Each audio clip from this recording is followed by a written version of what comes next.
sous ce beau décor. Le petit bandit. Donc c'est un bandit 650 de 2005, donc carburateur. Il y a l'ABS dessus, donc ça c'est quand même cool au niveau sécurité. C'est assez rassurant, je trouve, d'avoir ça. Il y a aussi évidemment à l'arrière. C'est une moto que j'ai achetée dans la région du Mans. Je l'ai réussi à négocier pour 3100 € au lieu de 3300.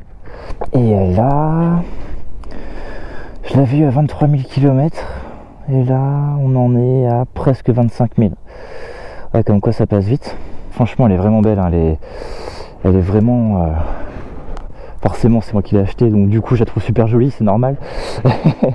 Donc c'est ma première moto, hein, pour info. Donc du coup, elle est en grande partie d'origine. Les seuls trucs que j'ai changé moi personnellement, c'est les leviers de frein qui sont rabattables.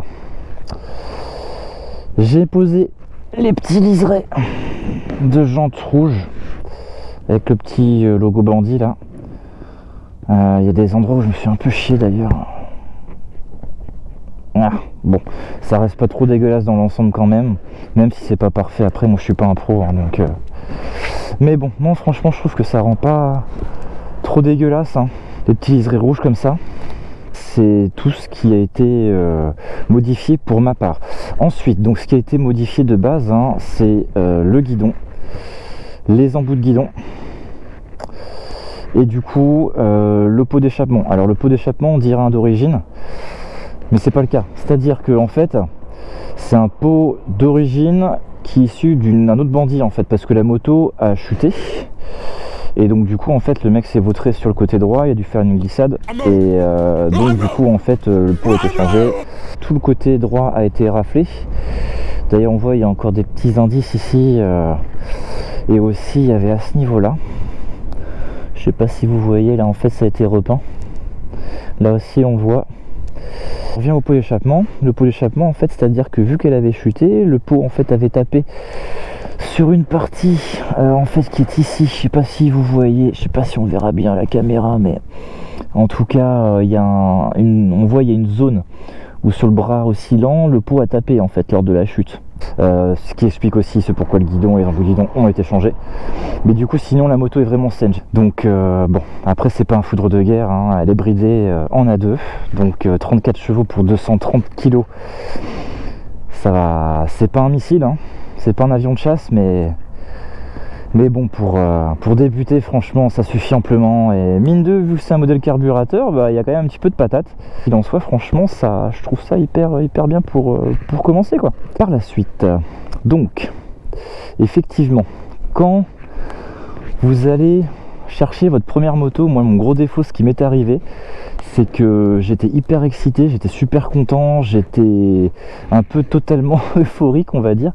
Et du coup, en fait, j'ai pas fait attention. En fait, à la base, le mec m'avait dit qu'elle avait jamais chuté, jamais de circuit, voilà, etc. Le truc classique, hein. Sauf que en fait, alors je sais pas s'il m'a mytho ou pas, moi, mais effectivement, la moto avait chuté.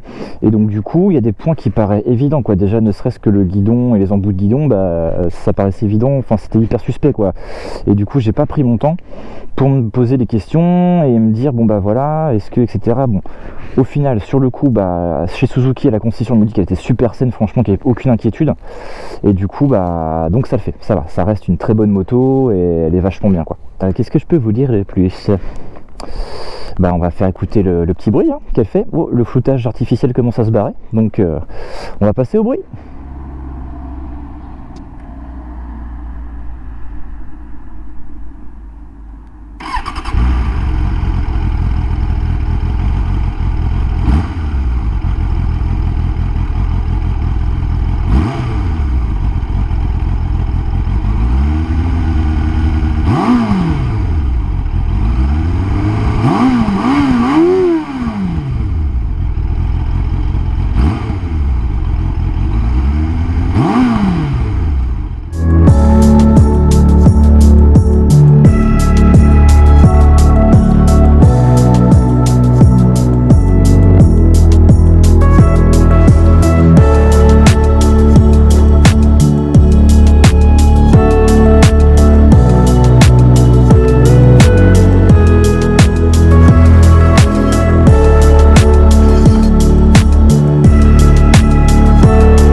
Vous n'avez pas les bases. Ça c'est énorme. Vous n'avez pas les bases.